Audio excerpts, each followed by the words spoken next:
Welcome back. This is Grim 3D, and today we've got a pretty decent sized project. We are going to completely replace the bed surface on my Wanhao D9 500. Stay tuned.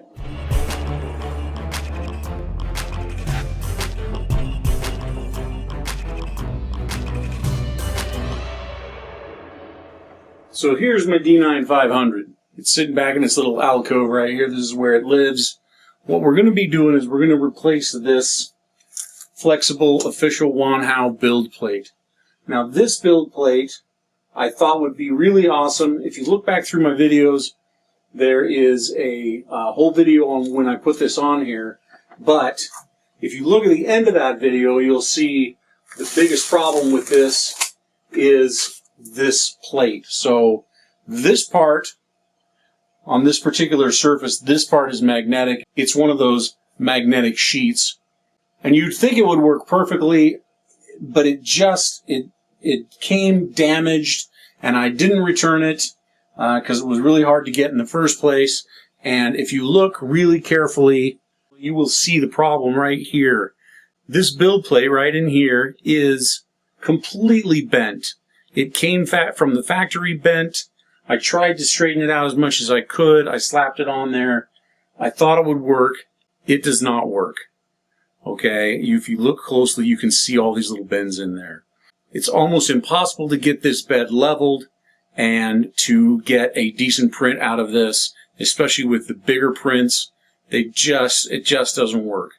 So what I'm going to do is I'm going to replace this with a bed from EasyFlex.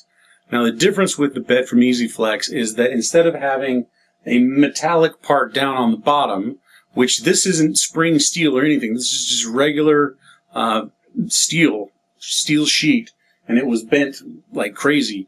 But the TH3D build plates, their claim to fame is the actual magnet goes on the carrier down here on the actual bed, and then the plate that goes on top of it is covered in PEI.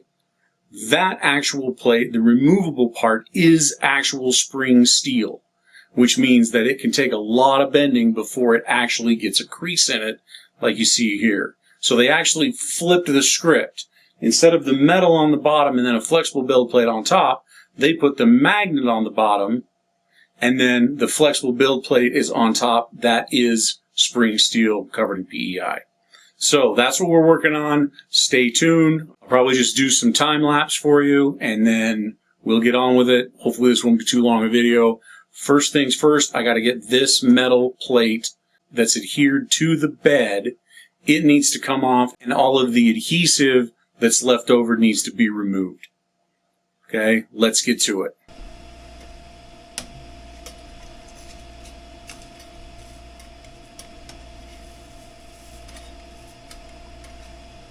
I think I'm going to go ahead and heat this bed up a little bit. Maybe that adhesive will let go a little bit better. You will notice this corner wasn't even stuck down. It came right up. So if you look back through my other videos, you'll remember that I have a mains powered bed heater on this. So this shouldn't take long to bring up the temperature. I've got it set right now for 85°C. So I can feel it getting warm already. So it'll come up. Hopefully that'll be enough to help me get this adhesive off. If not, I'm sure this can go higher, 100°C at least, but then it'll probably be fairly difficult to touch. Now we're getting some heat in there. Let's start seeing what this does for us. Oh, much nicer.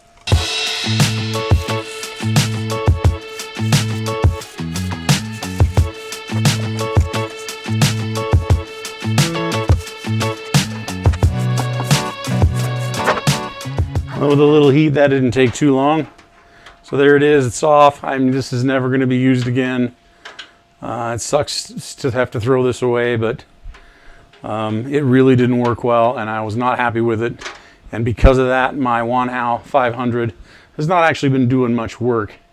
If you can see this right here, though, you can tell that this adhesive wasn't even like seriously stuck down. It wasn't, because this was not flexible, and it was warped, and it was bent from shipping. And so this that wasn't straight and was fairly stiff, trying to connect to that just wasn't the deal. So now I'm going to go ahead and let that bed cool down. Give me a few minutes, and then we'll go ahead and clean it. So here's my brand new build surface from TH3D, and there is the magnet that goes on the back with 3M tape.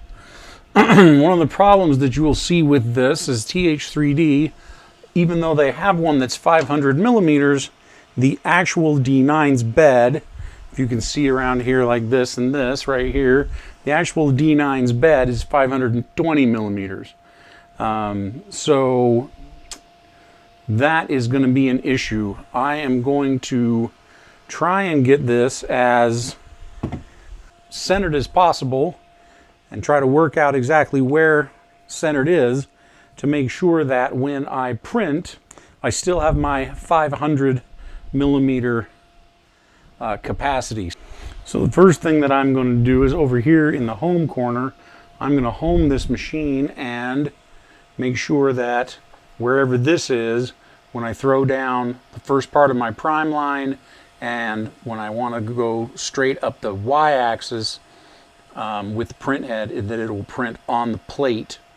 And that way that if I can get a couple of millimeters extra over here, I can put the metal build surface on there and it should give me a full 500 millimeters. If I give it a few, like, 4 millimeters extra over there, that means I should have 4 millimeters extra over here.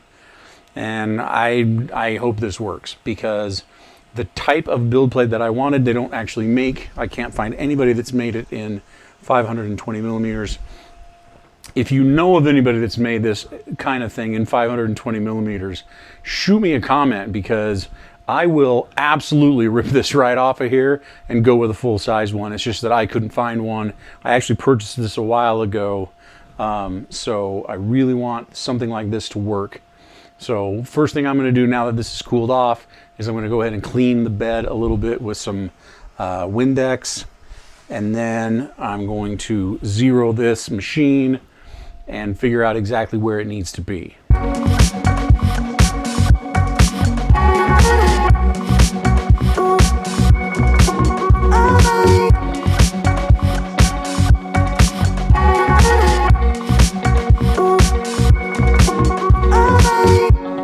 So now all I'm trying to do is measure from the edge of the bed, and this is kind of just a visual measurement to where that print head, the nozzle, is.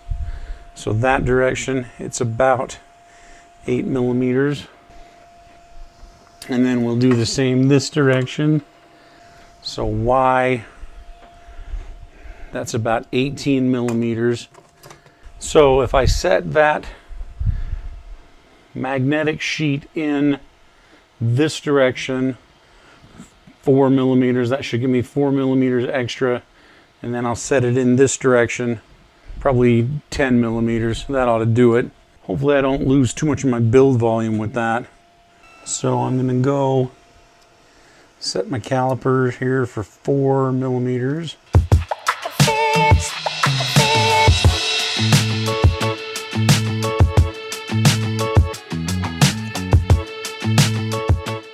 You should be able to go 10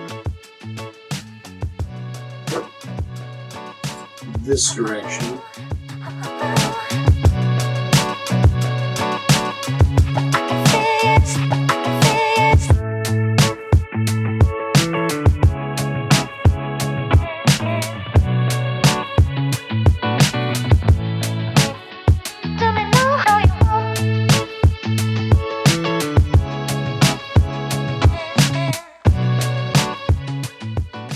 What I'm doing now is I'm going around and clipping this down in places, because I want to make sure that as I employ the adhesive, it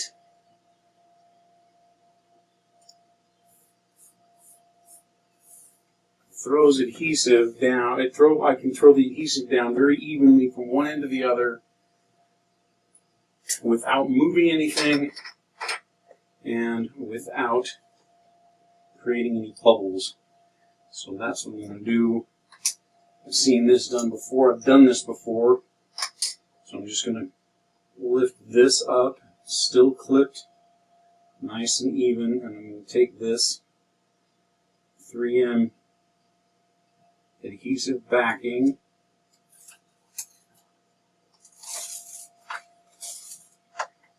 pull it off a little bit and tuck it underneath so that it's as flat as possible. And then, since my other clamps are not allowing anything to move, I am going to make sure that I get this adhesive pushed down systematically from one end to the other. And then, since this is down and it looks like it went exactly where I expected it to, this will then hold the rest of the operation nice and steady. So then I can lift this up, finish removing the adhesive, backing, and then I can work this onto the print bed without having to worry about bubbles, without having to worry about anything displacing my magnet sheet.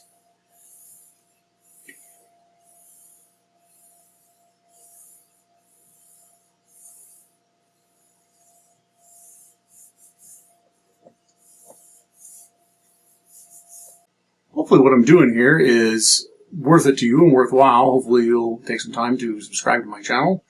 There's more coming. I try to keep a very consistent upload schedule, but you know, if you want to know what's coming and when it comes, ring that bell and set it for all notifications, and that'll make sure that you get everything you need to get with everything I've been doing here and everything I'll be doing in the future. Remember to subscribe.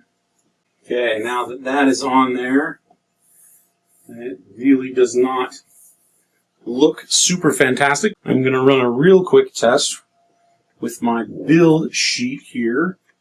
I am going to place it on here where it belongs, hopefully. The Prusa has some pins that help you place this. Apparently this one, well, the fact that this is aftermarket on my Monster D9 means that there isn't. Looks like that will be okay, and I'm going to run some tests to make sure that at home it goes to the right place.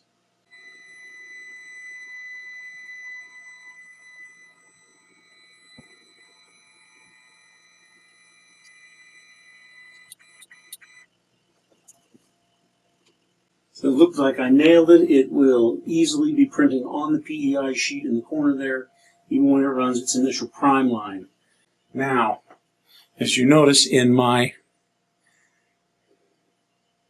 Octoprint app on my phone here, I can jog with 100 millimeters for each jog. So I'm going to jog it across 5 times and see where I'm at. 2, 3, 4,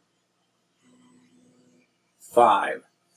If you look underneath there, you can see that even moving 500 millimeters over, I'm still on that removable print surface, and that moved a full 500 millimeters.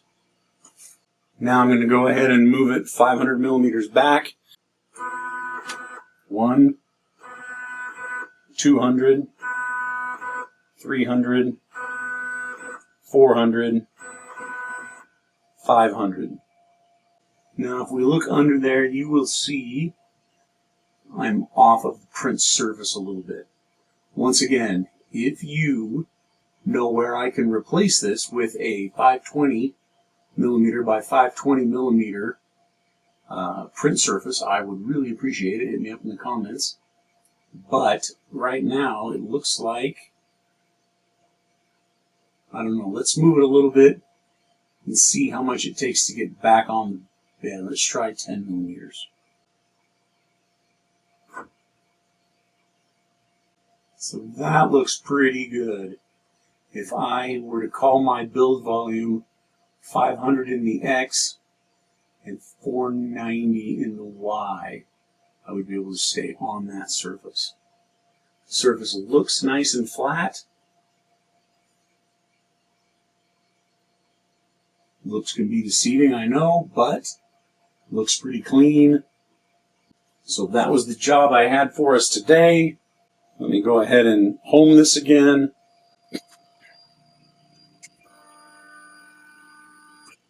Well, that's it for this project, and that's it for me today. Out with the old and in with the new. Hopefully this will work. Stay tuned for more prints on that monster D9 500. That's a big printer.